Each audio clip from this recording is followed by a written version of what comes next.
makeup friends, today we're going to be taking a look at the new Zendo palette from Natasha Denona. I'll walk you through the eye look that I have on, we'll do some swatches, and I'll give you my overall general first impressions of the palette. Let's get into this.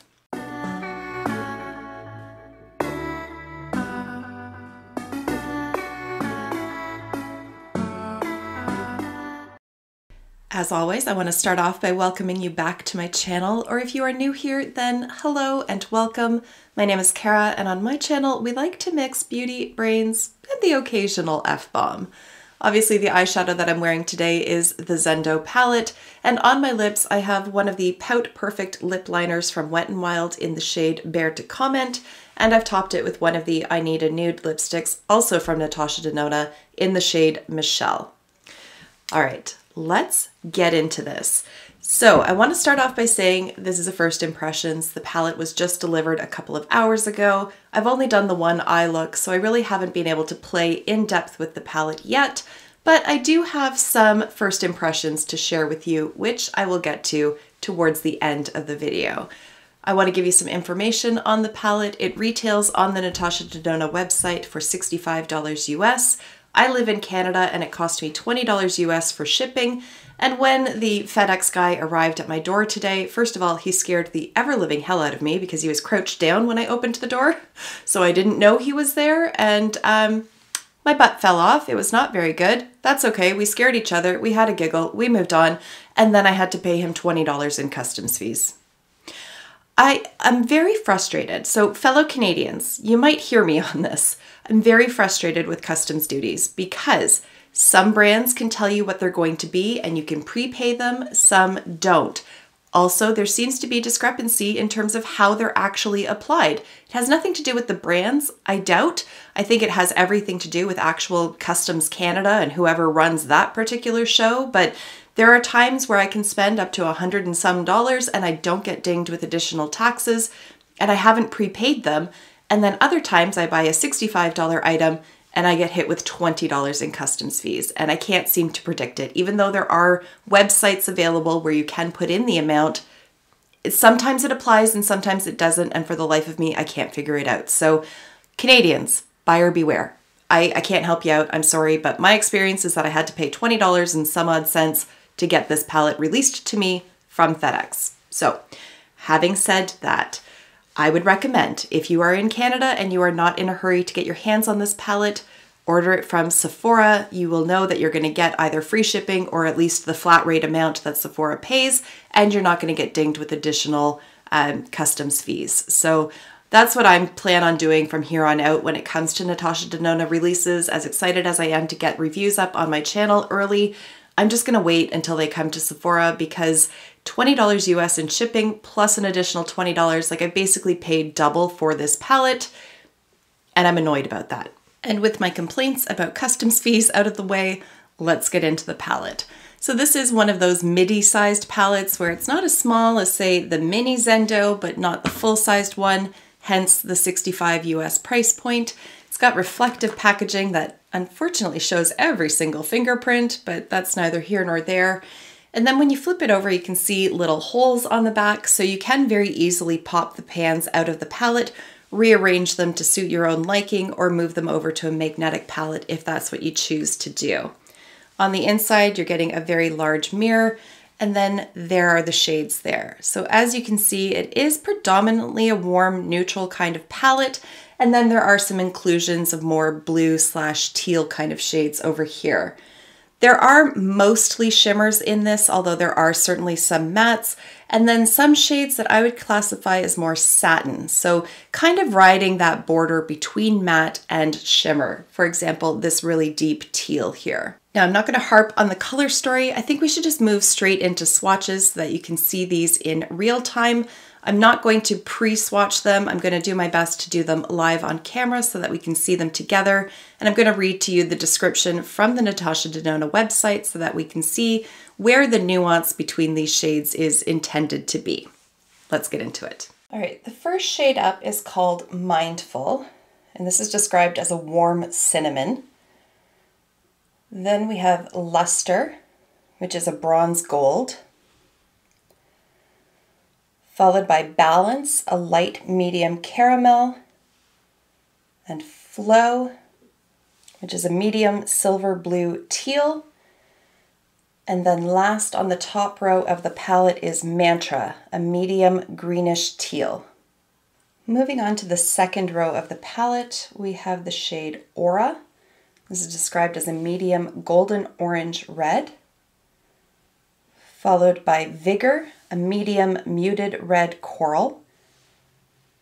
The next shade is called Relief, and this is described as a light medium pink coral.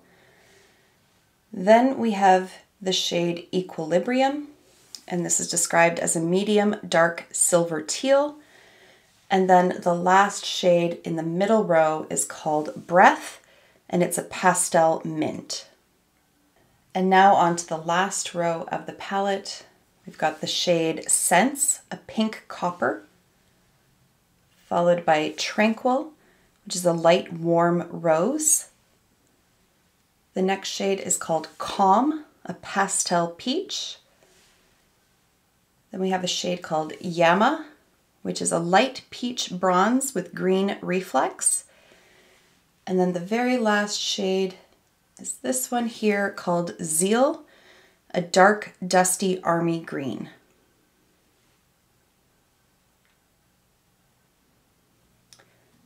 So I should have mentioned before we got into the swatches, but I did not use any primer, so my arm is completely dry. I just ran my finger around the pan a couple of times, and then as you saw, I swiped down once or twice just to even out the pigment.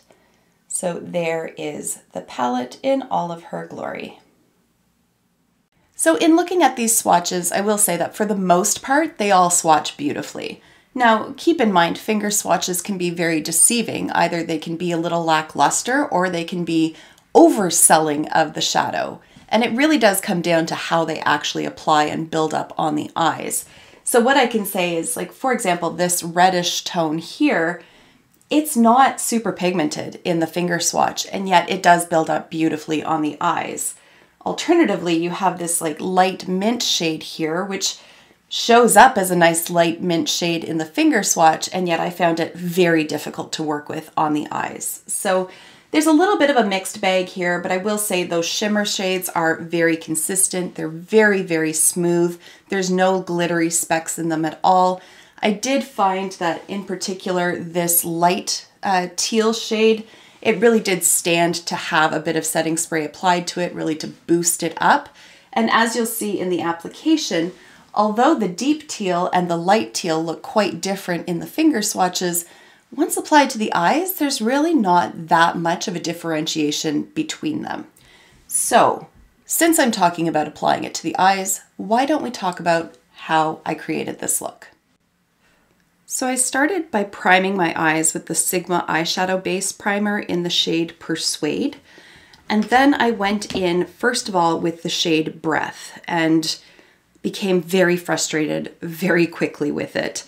And that is unfortunately what often happens with mint shades, is that they just don't show up all that well. They're just too light and almost become very powdery, and that was my experience with this one. So while I did try to build up the intensity of the color, there's only so much you can do with it. So if you're looking at this palette and you're really drawn to that mint shade, I would suggest looking elsewhere for a mint single, because this one just does not pack the punch that I was hoping it would. At any rate, I then went on and applied the shade Relief, and frankly, I kind of wished I'd gone in with the lighter shade Calm, but nonetheless, we've got Relief on there, and I did blend that out without any problems. The intensity of the pigment there was no problem whatsoever. And I think part of the reason why I wish I'd gone in with the lighter shade is because the mint was so lackluster. I think it just looks like too harsh of a contrast in my opinion. I did make it work, it just blended the ever-living hell out of it, but at any rate, the mint really kind of threw me because I was not expecting it to be such a flop. Then I went in with the shade Vigor, and this is that deeper red shade, and while it didn't finger swatch very nicely, it does blend out nicely on the eyes and it is very buildable, so I had no complaints about that shade. Then I went in with a flat shader brush and applied the shade Flow, which is the lighter of the teal, to the inner half of my eyelid. And I really wasn't impressed with how it looked applied dry, so I went in with some setting spray and boosted the intensity a little bit. And overall, while I like the color of this shade, and I really do, I want more. I want more of that foiled finish. That's completely a personal preference thing, and I recognize that, but this one, even with the setting spray, it just didn't reach that level of reflection that I personally like shimmer shadows to get. Then to finish out the upper lid, I went in with the deeper teal shade called Equilibrium. Next up, I took the shade Mantra, which is that deep teal, and ran that under the majority of my lower lash line, and then also took it up onto the outer portion of my upper lid and just blended that into the red shade as well, just so that there wasn't a really harsh line between the red and the teal itself. And then I took a little bit more of that mint shade to blend out the lower lash line, and then I applied that duochrome shade Yama to the inner corner. I'm not sure that I'm in love with that shade on the inner corner, to be honest, but it was the lightest of the shades that are in here, aside from the mint, which I've already established just doesn't really show up. Finally, I picked up a little bit of the golden coppery kind of shimmer called Luster, and I just patted that over the center of my lid just to create a little bit of dimension and to help blend out where the two teal shades meet. And that was it for eyeshadow. And then to really play up that teal on the lower lash line, I lined my waterline with this pencil here from Urban Decay in the shade Mainline.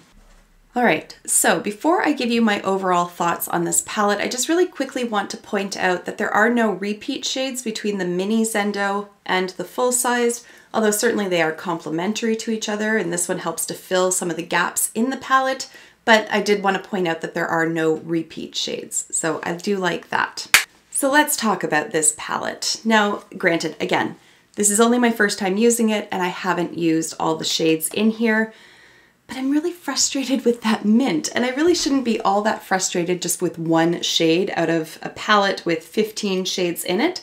But when you're paying the price point that you are, plus I paid all that additional, I'm just a little frustrated because I was really hoping that all of the shades would be knockouts, and they're not, because she had to have known that this was a terrible shade, frankly.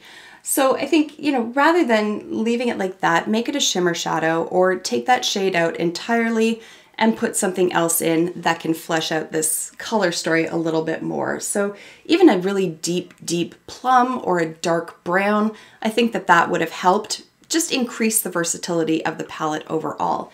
You do have this deepening shade over here, but it is very much a deep green, whereas having a really deep plum shade, I think, would really play in nicely over with these shades over here. I do think that there was some room for more differentiation between some of these shimmer shades.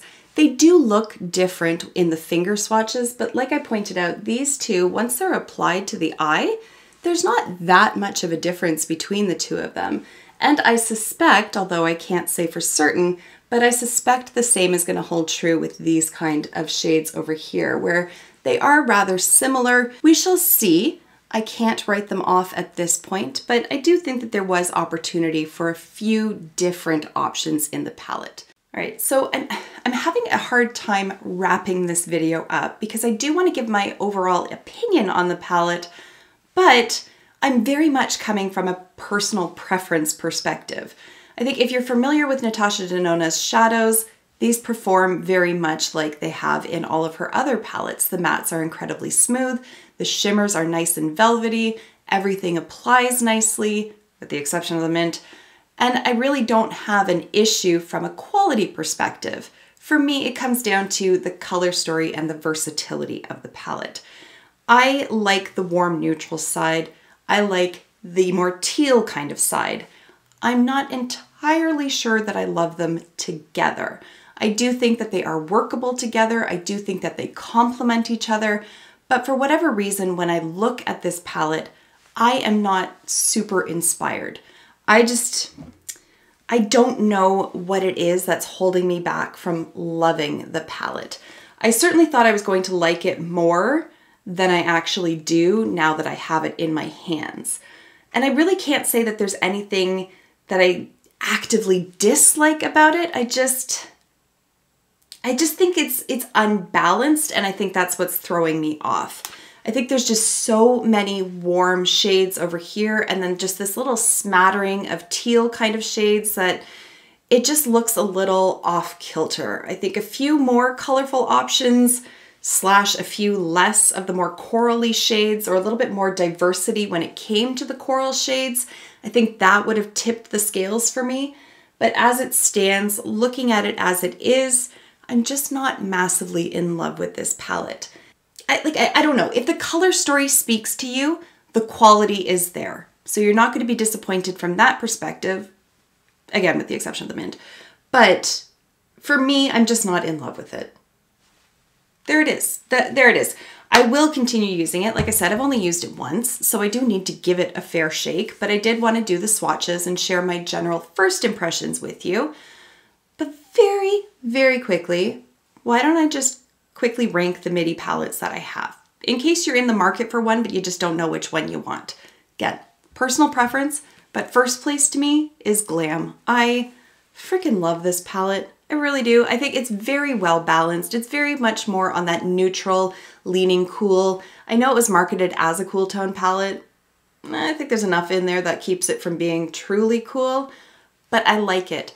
Compare this to the newest Violet Voss palette. I'll just stick a picture up here. That one, very much a cool toned palette, but also like dark and dreary looking somehow. It's just not inspiring to me, whereas this one strikes the right balance. Next, in terms of my preference of these MIDI palettes, is the Love palette. This one is very much more of a playful kind of palette. You've got those pinks and the purples. It's very quote unquote girly, but I love it. And there's still enough deeper shades in there to really ground any look that you do create with it. So this is one that I really do enjoy using.